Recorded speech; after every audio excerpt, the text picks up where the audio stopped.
This is SCOREGolf, the voice of Canadian golf. SCOREGolf is powered by Volkswagen, from one good drive to another.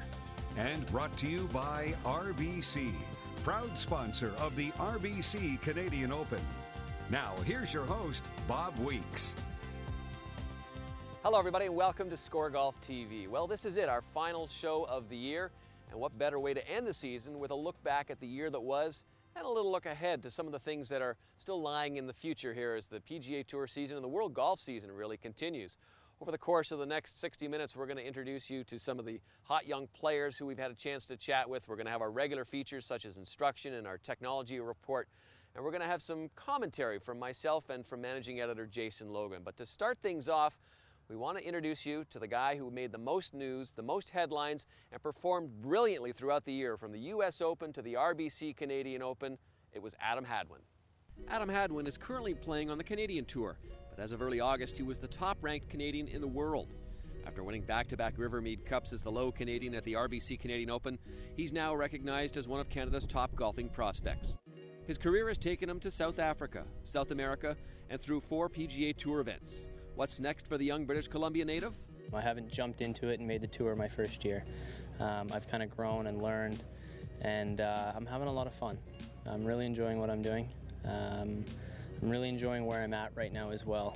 You know, obviously we all dream to be in the PGA and love to be on the PGA, but I think that you know, my skills just keep getting better and better each year, and I keep playing better each year, and I keep getting more opportunities each year, and you know, the progression that my career has taken so far has been a good one.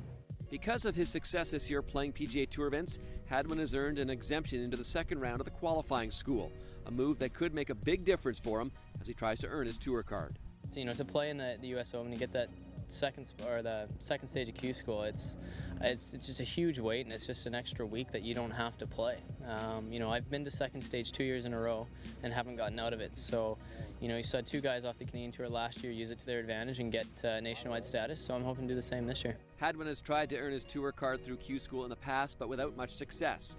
What's been the reason behind this inability to make the jump to the next level? You know, I've been looking at that myself these past 2 years of why I haven't been able to qualify through, because I felt like my game going into it was pretty good, and then just for whatever reason I just couldn't get the job done. So, you know, I haven't found that answer yet. I gotta be honest with you. I'm still looking. I'm still trying to figure out whether, you know, to play the week prior or to take it off or to just practice, do whatever. So I'll figure it out come November.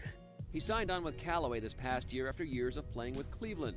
But you won't find him making many tweaks to his gear unless it makes a positive impact on his game.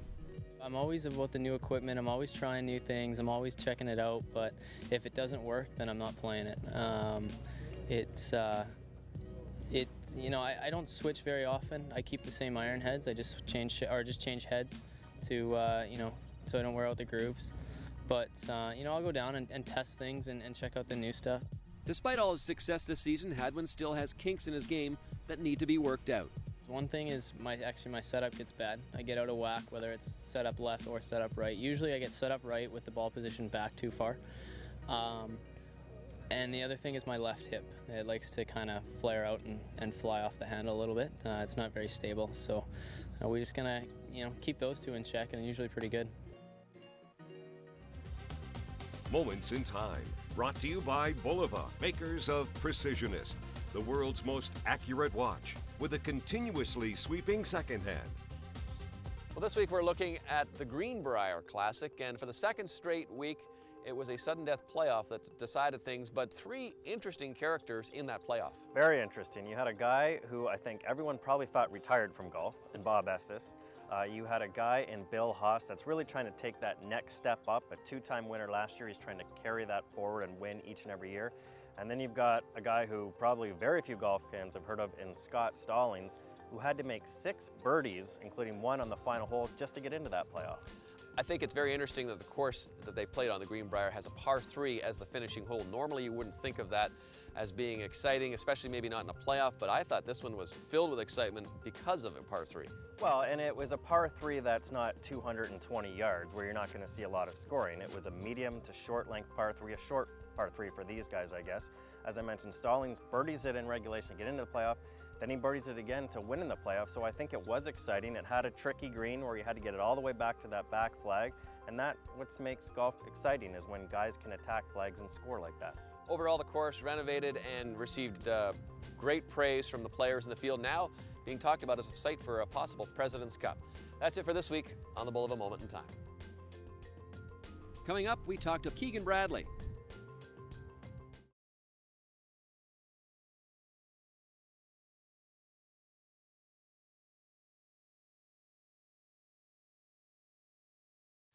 Well, this was definitely a year for rookies on the PGA Tour. 6 of them won tournaments.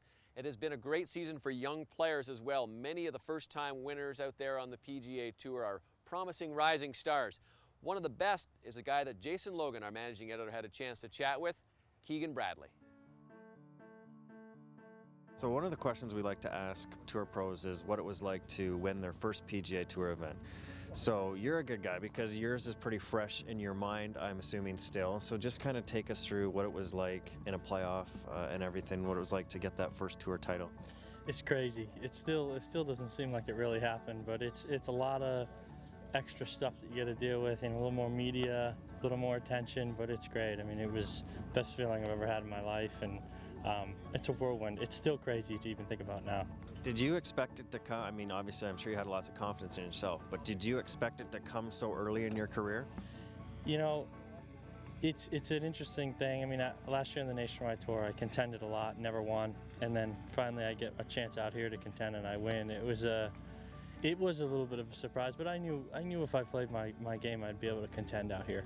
So you mentioned you're from Vermont. Can you just tell us a little bit about where you grew up, how you got into golf? Obviously, the bloodlines are there, so just sort of how you got interested in golf.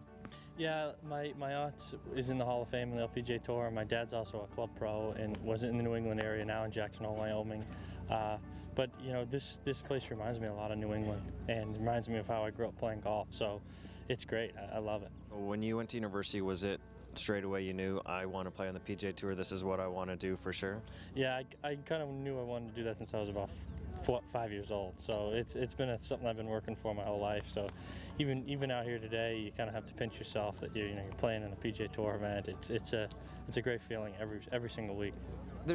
It strikes me right now there's probably more good young players than we've seen in a long time, with Rory McIlroy and Ricky Fowler, and you're hitting balls beside Kevin Chappell. Is it kind of cool to be part of that next sort of post-Tiger generation? You're all kind of coming along together? Yeah, it's really cool. My Nationwide Tour class from last year that graduated onto the tour has done really well, and it's kind of a cool fraternity to be a part of, and we're all real proud of I'm real proud of Chris Kirk and Chappell coming in third in the Open. It's great. It's a proud moment for all of us. And just lastly, what are some of your goals that you have sort of set for yourself over the next sort of year or two? I just want to keep winning, and I'm going to get a chance to play in some majors. It's a learning experience, but I just want to keep contending and playing, and most of all enjoy myself out here. And just how excited, nervous are you already about playing the Masters? I'm more excited than anything. I'll sit around sometimes by myself in my hotel room and think about it and just start smiling and laughing. So it's a cool thing knowing that I have that coming up. Well, looking back at the season that was, Jason, I think one of the highlight performers of the year has to be Rory McIlroy. Essentially a coming out party for him, winning that U.S. Open, coming back after what he did in terms of a collapse at the Masters, and this guy certainly seems to have captured everybody's attention. Well, 16 under par at a U.S. Open is going to capture a lot of attention, and granted, it wasn't the type of U.S. Open we're used to seeing, where the rough is 8 feet high and the golf course is super long and super difficult. It was kind of soft out there, and a lot of guys went under par. But when you set the U.S. Open scoring record, a lot of people are going to take notice, and I think the big story here was that golf fans have been sort of promoting this guy for a really long time, saying that he's the next Tiger Woods. At Congressional, during the U.S. Open, sports fans in general got to see what we've all been talking about for so long. Well, having been there at Congressional that 4 days to watch him play, what was remarkable to me was how much everybody on the property, even his competitors, his peers, wanted him to win that tournament. I think coming back after that just disastrous 9 back 9 at Augusta National. There were a lot of people who really pulled for this guy, who felt for him, and especially I think because of the way he handled himself after Augusta. He didn't sort of hide, he didn't shirk it off. He came right out and said, boy, what a collapse that was, and he admitted to his errors. I think that made him stronger. Comes back, puts in a great performance to win the US Open and goes on from there. Yeah, well, I think he actually made more fans in the couple weeks after Augusta National than he probably made during the tournament because of what you said, the way he handled himself, the fact that he shared a plane with the guy who won the green jacket in Charles Schwartzel and was taking pictures and tweeting them and about congratulations to Charles Schwartzel. I mean, how many young players are going to do that? Not too many. So I think that's what was special about Rory McIlroy and just the way he played all the way around. He drove it better than anybody else. His iron play, which is always superb, was better than anybody else. And he putted phenomenally. He received a tip from Dave Stockton, and I guess if you want to win a major, that's what you do. You go to Dave Stockton and get a putting tip because it sure worked for Rory McIlroy. And next year, he'll be bringing his game back to the PGA Tour. After the break, ScoreGolf catches up with up-and-coming PGA Tour star Kevin Chappell.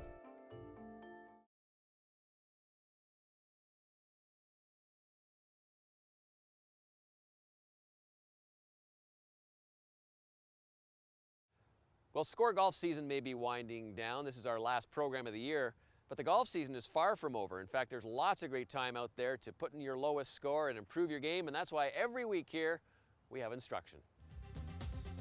Swing School, lessons to help you play better golf.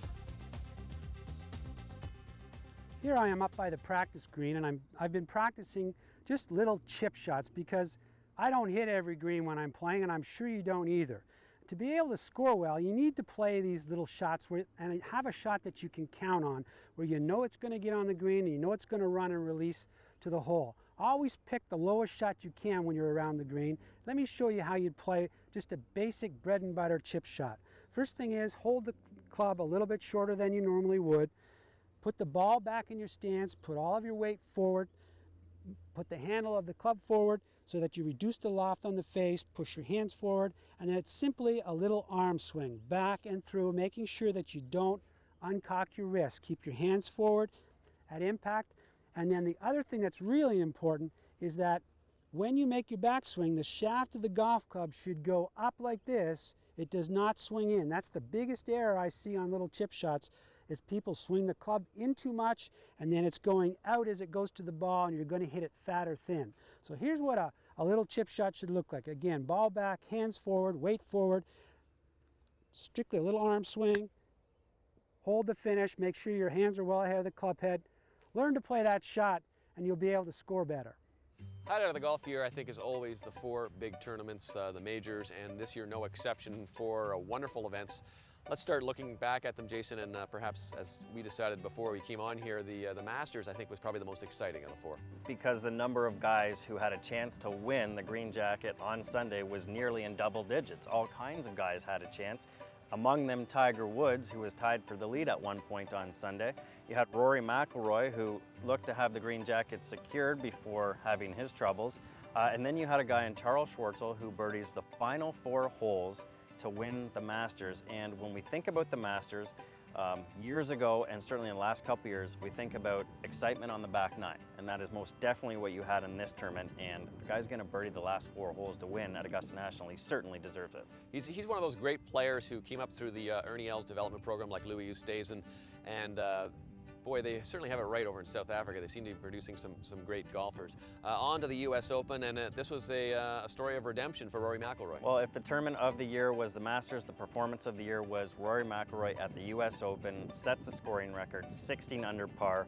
This thing was really never in doubt after the first day, a wire-to-wire winner, and probably one of the most exceptional performances we've seen by an individual over the last several seasons, really since Tiger Woods was at the peak of his game, 2000 and 2001. He was, start to finish, tee to green, just the best player that week by far. And it was a different kind of golf course. Obviously, lots of rain beforehand, softened things up, so it made it easier to keep the ball in the fairway, keep the ball on the green. But still, when you lap the field, as Rory did in winning that championship, and when you do it with so much love and adoration from your peers and everybody on the property, I think it was just an emotional win overall. Well, certainly, and it makes for, well, that made for back-to-back U.S. Open winners from Northern Ireland, and it was certainly neat to see Graham McDowell, the 2010 champion, go out and greet young McIlroy as he came off, and then the embrace with his father. Of course, the U.S. Open always ends on Father's Day, so another emotional victory for Northern Ireland.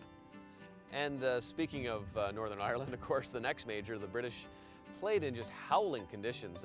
Pretty remarkable to see the performance of Darren Clarke. He did get the best of the weather, I will say that. There was definitely a good side and a bad side to the weather at Royal St. George's, and Darren Clarke came on top. But boy, what a popular win that was. That's always the case at the Open Championship, is whether you got the good side of the draw. And you're right, it seems we can't talk about major champions without talking about what is essentially a very tiny country in Northern Ireland. And as we said, the Masters was the tournament of the year. Rory McIlroy at the U.S. Open was the performance of the year. Darren Clarke winning the Open Championship was probably the story of the year, because there might not be a more likable man outside of Fred Couples in all of golf.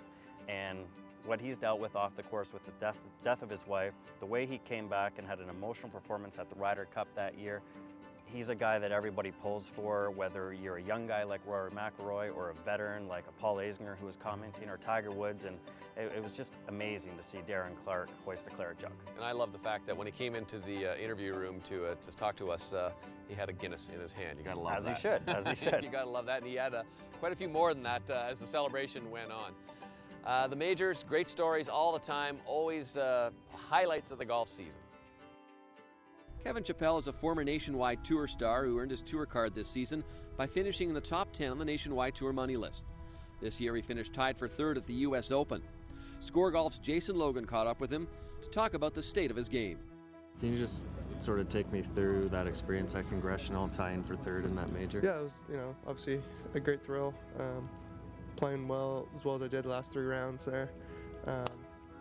It's something I believed I could do, and just hadn't been in the position, and it was great to be in that position and know that I didn't falter. I played a really solid round on Sunday. Can you just tell me how you got involved in golf in the first place? Who introduced it to you? What kind of got you hooked, type of thing? Yeah, my dad used to take my older brother out to play, and he's 4 years older, and didn't want to be at home with mom, so started tagging along, and just kind of stuck with it, and really enjoyed everything about the game, the challenge, the sportsmanship that goes along with the game, and being outside. Can't get enough of being outside. So those are my biggest things I liked about golf. I knew I wanted to do it. It was a matter of getting it done after that.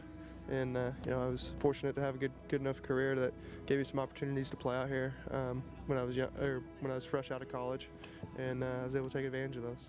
We were speaking with Keegan Bradley earlier, another Nationwide Tour alum. You went on the Nationwide Tour.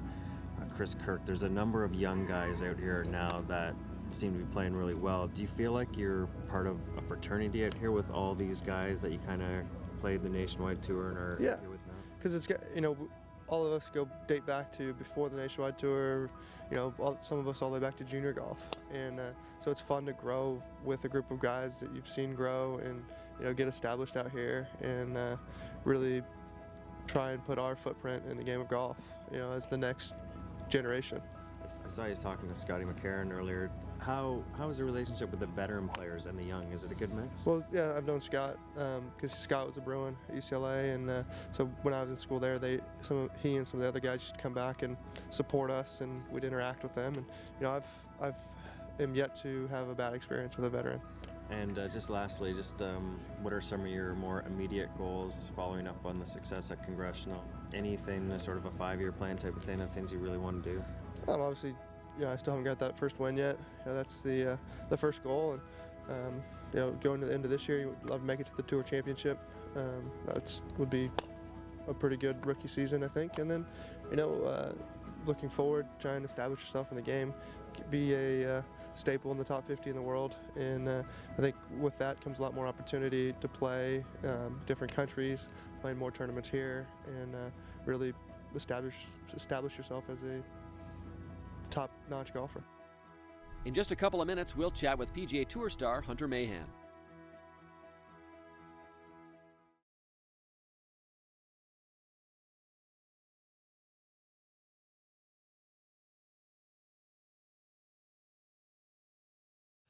Over the course of the last 5 to 7 years, it's amazing how many PGA Tour players have gone and had their eyes lasered. They know that their eyesight is key to performing better, and one of the primary guys you can think of when you think of that is Tom Kite, who used to have those big, thick Coke bottle glasses, but he had his eyes lasered and now credits that with really a great resurgence in his Champions Tour career.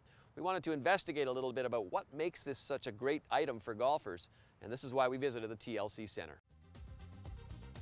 The Technology Report, a look at the science, research, and development of the game. Laser eye surgery has become a popular and much needed surgery for any professional athlete looking to stay atop their game. Quite frequently athletes come in to have laser correction done.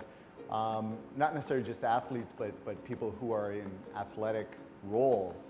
So, you know, someone might consider themselves an athlete, but baseball players, hockey players, you know, the number one thing that you read on intake forms is, well, I want to get rid of my glasses, but on further probing, often it's golfers. Golfers probably the number one. And when you think of it, that's normal. You know, you've got a very small object. You got this 42mm ball that you have to see 150, 200 yards away. So it's very visually ambitious. It's something that's tough to do. So you need a good level of vision to do that. From improved vision of fairways in the tee box to clearer views of the putting green, it's a proven fact laser eye surgery will make the game easier on your eyes. Just ask Mike Weir. It helped a lot.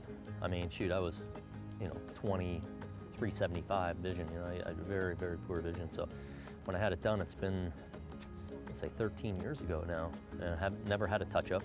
You know, it's not quite as good as what it used to be when I first had it done, but it was just a significant difference when, you know, from wearing contacts and, you know, having bad allergies and having to put contacts in and the irritation you have and in different conditions, different places you play when it's dry, and then, or wearing glasses, you know.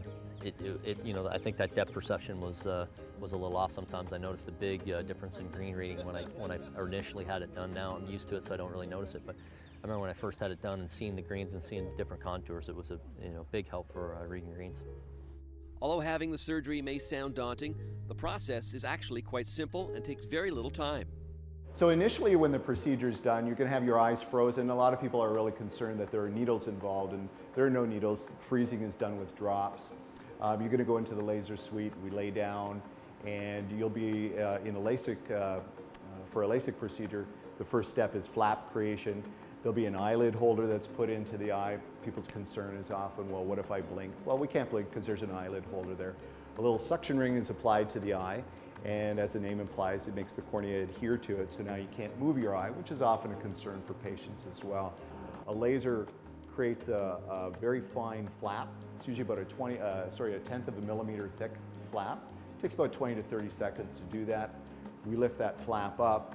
Then there actually prescription is applied to the surface of the eye with a laser, and it's a computerized profile which not only will address your nearsightedness, your astigmatism, but also any little elevations or imperfections that are on the eye as well. So the laser time can range anywhere from, you know, on a low prescription it can be as low as 15 seconds to a very high prescription, it can be around 60 seconds. We replace that flap, we give you some antibiotic drops, some anti-inflammatory drops, we smooth the flap out, and to do one eye takes probably about 7 minutes from start to finish. The list of golfers and pro athletes who've gone through the laser treatment include Bernard Longer, Aaron Baddeley, and Woody Austin. Glasses, of course, have limitations, so people move up to contact lenses. They have limitations, so then they move up to laser. But effectively, in terms of performance of the sport, it improves your distance vision. So you're going to see the pin better. You're going to see how far things are. Club selection. You know, should I use a 3 or a 5 iron? You know, if you don't see how far away something is, it's going to be more difficult to do that. Depth perception. So when you're on a green, you know, you're going to see the breaks and slopes differently. Tiger Woods used to say that after he had his eyes lasered, he could actually accentuate the breaks and see the slopes in the green actually better. Tom Lehman had commented that he could actually have better direction on how far the pin is, the yardage on the pin. Again, you got a good grip, you got a good stance, you got a good backswing and so forth. But if you're not able to make good contact with that ball, if that hand-eye coordination is not right, then there's going to be an effect on that as well. From winning events on the PGA Tour to playing on the U.S. Ryder Cup team, Mahan has all the assets to be one of this generation's great golfers. I spent a few minutes with him on the range this past month. Hunter, you got a couple of interesting Canadian connections. One I can see on your eyes there, right there. How do you like those sunglasses? How'd you get involved with Sundog? Yeah, my agent at the time found them, and they're a good company. They're out of Calgary, and good people.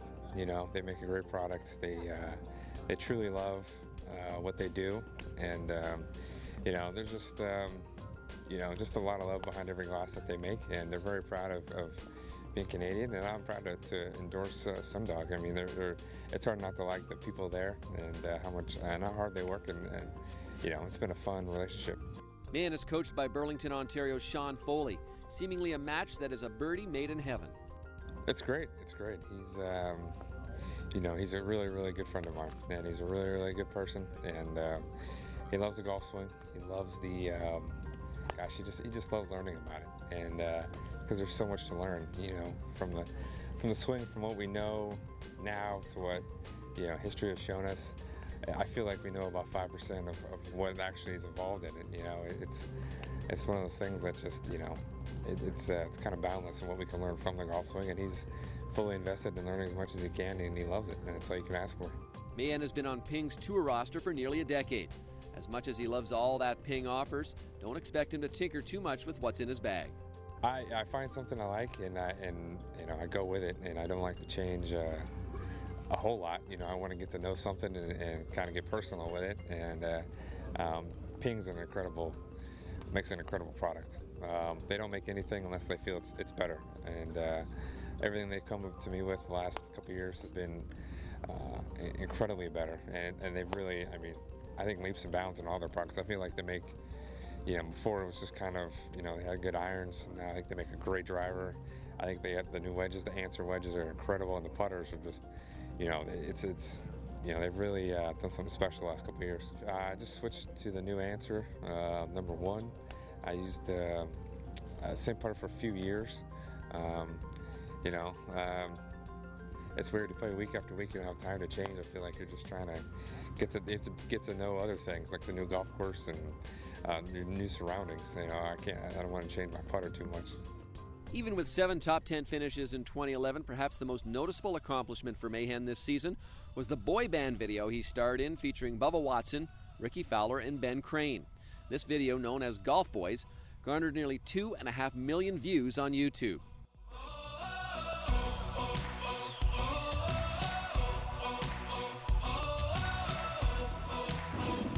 It's been an incredible response. Nothing we ever thought it would be this big. I mean, it's, you know, it's definitely, it's one of those things where we don't even know what we have yet. You know, we don't even know the applications. We don't know what it could turn into. We don't know how it can be used. It's just it's been an incredible ride for all of us. You know, Ben did a good job of organizing all the guys, and all the guys were pretty creative. And I think the number one thing we had to do was just go for it and not hold back, because if we held back or kind of, you know, didn't give it everything we had, it just kind of would have looked kind of goofy. And we went that full extra mile, and you know, just try to make it funny, make fun of ourselves a little bit. I think we're going to do another one. The response has been great.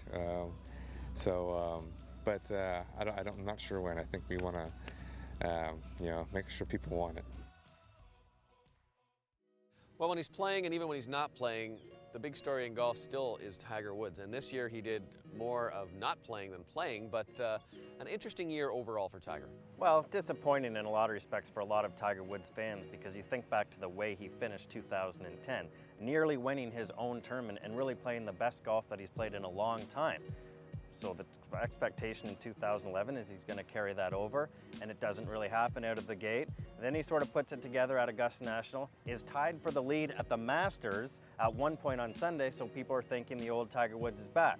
Not so fast, injuries occur, he has to bail out of the Players' Championship after shooting a 42 on the front 9 and was on the shelf for most of the year. Re-injured that leg, he said playing at the Players' Championship did himself more harm than good by going out there and trying to play in what he said was one of the biggest tournaments of the year. I think it's interesting to note too, there's lots of rumors that sort of showed that Tiger really didn't have a lot of desire this year to get back out there, to really get himself going back out. But when he did come back out towards the end of the year, the play was certainly remarkably better, remarkably more consistent. We saw a Tiger who seemed to be energized, who seemed to be ready to go and ready to play again, and seemed to be a lot less questions about his relationship with Sean Foley. The other relationship with Steve Williams, however, was kind of a contentious part. Well, probably a surprise to a lot of people that he ditched his longtime caddy, Steve Williams, but if you're under the belief that Tiger Woods wants to change his entire image, then he probably had to lose Steve Williams because, fair or unfair, Steve Williams was associated with that prior image. But still, to lose a guy that has been through so much with you and is such a veteran and has so much experience on all these courses that Tiger Woods plays on, I'm not sure if I totally saw that one coming, but who knows, it could be the best thing for both guys because certainly Steve Williams landed with one heck of a player.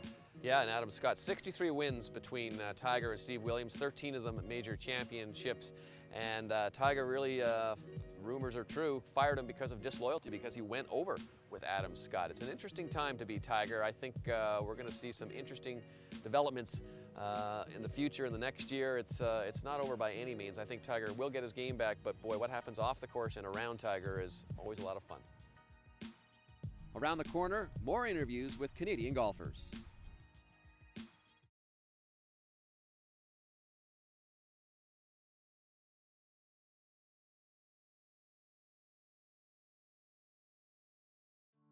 Many golfers love to fiddle with their gear and stay up to date with the game's newest technologies. We spoke with some Canadian stars asking them about their approach to tweaking their own clubs.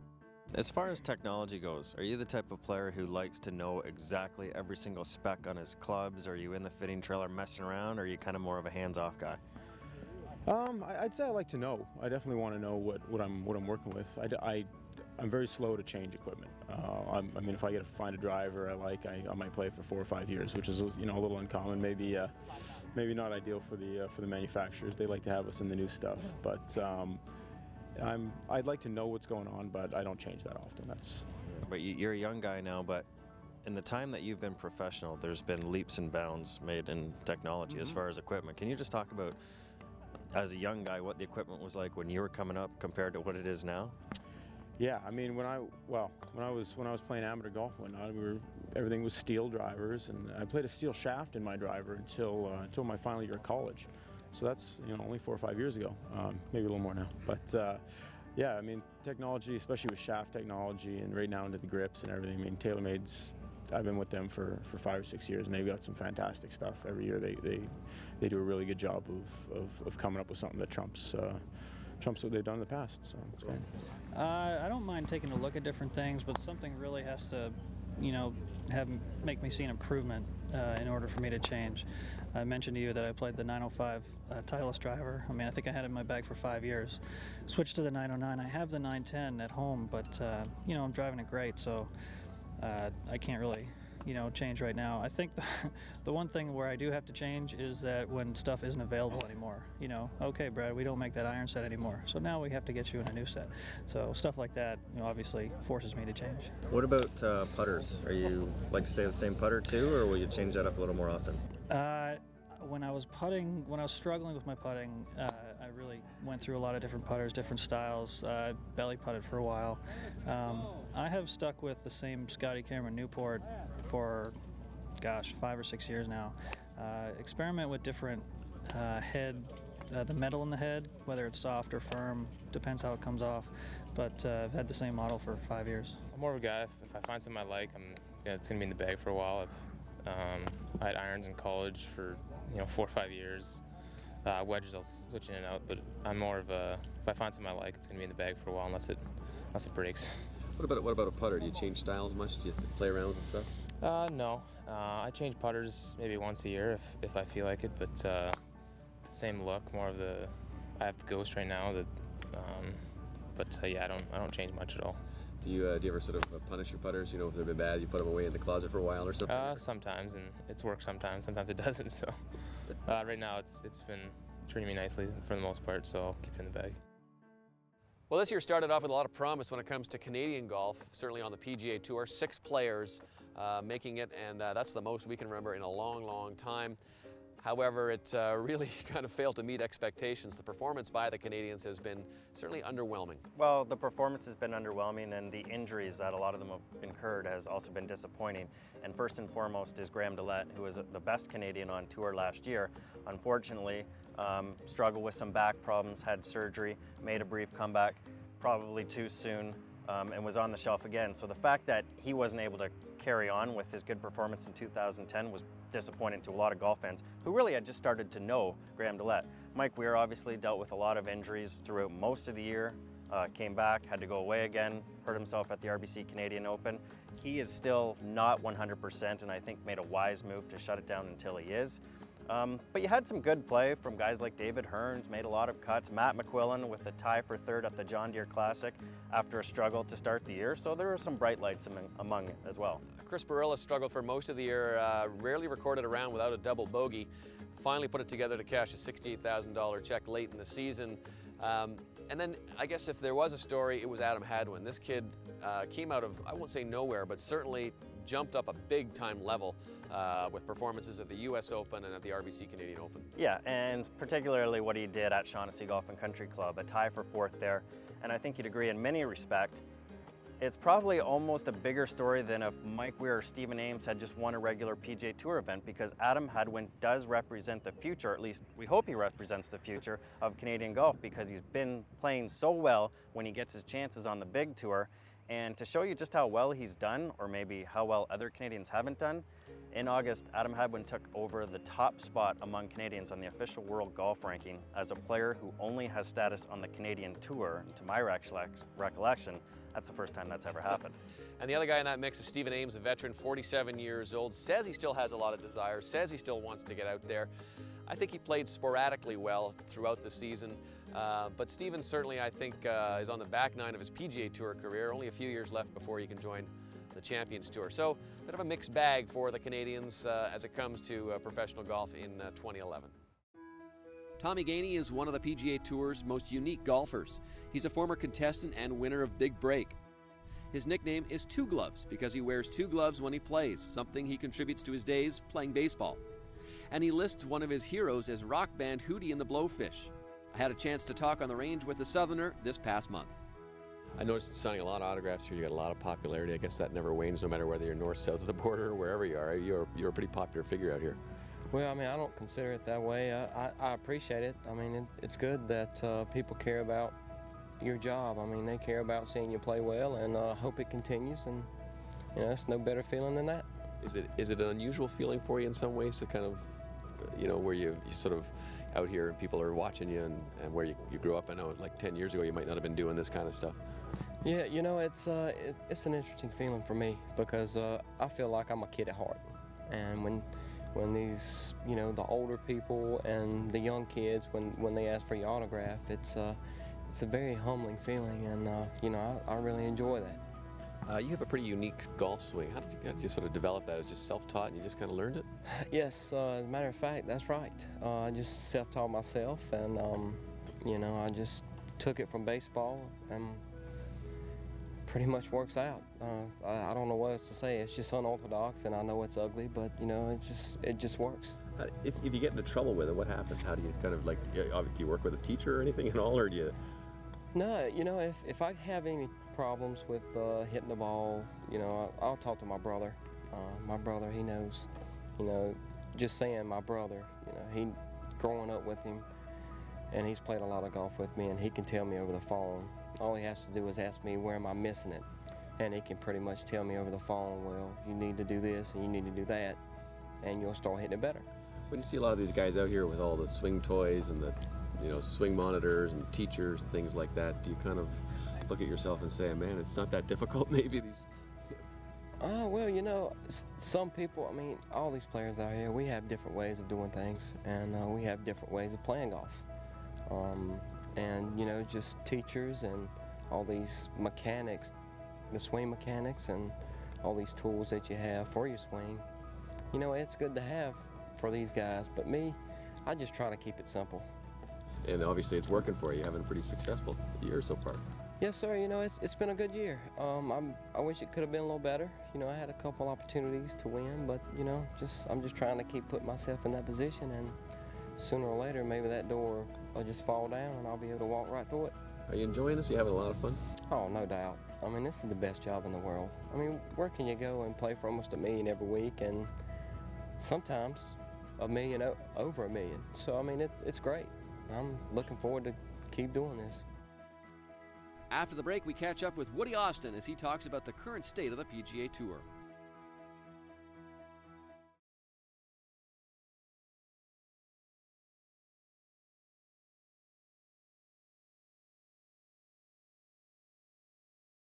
FedEx Cup playoffs are upon us, and lots of interesting details about this one, Jason. But I think maybe starting off, let's look at, this is the 5th year now for the FedEx Cup, and do you think it's really kind of achieved its goal? Really, at the start of it, its goal was to try and extend the season, bring some focus to the end of the year, and give it some highlight around that time, very difficult time in the U.S. when NFL football is starting. It's getting better because I think what you saw when the FedEx Cup made its debut was a wonky point system that allowed some players to skip events, and that's what you had happening with Tiger Woods and Phil Mickelson, where they kind of did the math in their head and they thought, you know what, I don't even have to play this event and I'm still going to make it to East Lake in Atlanta. They've made some changes there so that the top players have to play in all the events in order to get to the Tour Championship. It's never going to replace a major, one of the 4 majors. It's not designed to do that. It's not what fans look forward to each and every year. But I think the players are starting to get on board with it, and hey, $10 million is $10 million. So when you throw that carrot out there, guys are going to want to play. The other big change, I think, for this year is not so much in the point system or the attention it's getting, but certainly in the players who have a chance to win it, because if you look at the field, it's very different than in past years. You don't have at the top of the standings a clear favorite, such as a Tiger or a Phil or even a Jim Furyk. Well, I mean, there hasn't been too many guys that have had multiple wins this season. You do have Steve Stricker, who we all expect to be there each and every year now, the way he's been playing lately, and Nick Watney and Bubba Watson, some of the young American players. But this year we've seen 6 rookies win on the PGA Tour, which is a record, I think, going back to when they started keeping these records in the 1970s. You've got 10 guys winning for the first time, so you've got all kinds of names that people aren't familiar with, but they're gonna hopefully get to see them play 4 weeks in a row. Guys like Keegan Bradley and Gary Woodland and Jonathan Vegas, and all of these guys that nobody had really ever heard of until this season. Just shows you how deep and how good the young players are now coming out. They're ready to play, they're ready to win when they come out on the tour. Some interesting weeks ahead for sure as we follow the end of the PGA Tour season with the FedEx Cup. With nearly $16 million in winnings, Woody Austin has had a successful PGA Tour career that spans close to 20 years of pro golf. Jason Logan caught up with him to talk about the current state of golf in North America. Now that the Canadian Open is moving around the country, we sort of talk about how Hamilton, St. George's, Shaughnessy, these are the type of courses that you don't see very often. Is that true, or is that? Absolutely. We never see rough like this. You know, this is a U.S. Open rough, and then the few times that we see rough, it's still a wide open golf course in that there's not the tree lines like here, so the big hitters can still hit it as far as they want, and it goes in the rough, but it's no big deal. They're not blocked out by anything. So at least here, that even if they miss the fairway, they can't miss it by 20 yards now because they'll hit it in the trees. You've been out here on tour for a number of years now. I'm just wondering if you could talk about the generation of players that are coming up, because obviously a lot of hype surrounding guys like McIlroy and Fowler, but just what's your impressions on this sort of generation next, if you want to call it that? I'm not a big believer in, you know, the players being better, like it seems to come out. Now McIlroy, you know, is just like any generation, you know, he's that step above everybody. But to me, the game has changed with the technology, and it's really not that the players are better, it's just the technology has allowed more players to be good. So you can't get a good sense of what it is, because you don't have to be, back in the day you had to be a good ball striker, you had to know what you were doing to play this game. Now you don't, you just have to hit it. You just swing at it, hit it, and putt. Can you just pick out a couple of highlights of your career that come to mind first thought? Well, I have 2 major ones. Obviously finishing second at the PGA to Tiger in 07, and then also in 07 winning the President's Cup up here. Well, I promised I wasn't going to ask you this, but I have to ask you this for Canadian television. Do you still get called Aquaman, and how do you reflect on that whole incident? I get called every single day that I'm on a golf course. Probably 5 times yesterday in 9 holes. And it's I don't know. It's okay to a point. It's the part that gets old is when they come up and say, well, this course doesn't have much water for you to go swimming in. It would be nice if people would throw in the 3 birdies in a row afterwards, but it's more of the swimming. That's all I hear. Is there any course that's on your bucket list that you haven't had a chance to play before that really stands out? You know, you hear so much about Pleasant Valley and whatever. I've never played up there, so that would be something. Okay. And then I've never gotten to play St. Andrews. Week Speaks is brought to you by Bushnell, makers of the new hybrid laser GPS rangefinder. Well, this marks the end of the Score Golf season. We have wrapped up our shows. This is the last show of the year, and this is the last segment on the last show of the year, which gives me a chance to kind of look back at some of the highlights that were in 2011. And of course, you have to look at the performance of Tiger Woods, who was there and then not there, his injury putting him on the shelf for most of the season. How about Rory McIlroy really blossoming by winning that U.S. Open? I can tell you I've been to a lot of U.S. Opens. That was truly one magical performance. The British Open, the great story with Darren Clarke at 42, capturing a big victory for him. People said it was perhaps beyond him now. He'd lost the chance to win a major, but we got through with that emotional victory at Royal St. George's. As for the Canadians, well, a little bit of a disappointing year. I think we had 6 that started off on the PGA Tour. None performed all that well. We had David Hearn, who was very consistent, made a lot of cuts. We had Stephen Ames, who was brilliant at times throughout the year.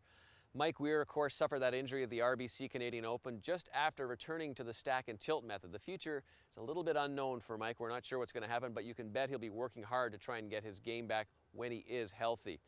Graham DeLette, also a little bit of a disappointment, unfortunately, with that back injury, keeping him out most of the year. Chris Barilla, Matt McQuillan, brilliant at times, also still trying to get their feet on the PGA Tour.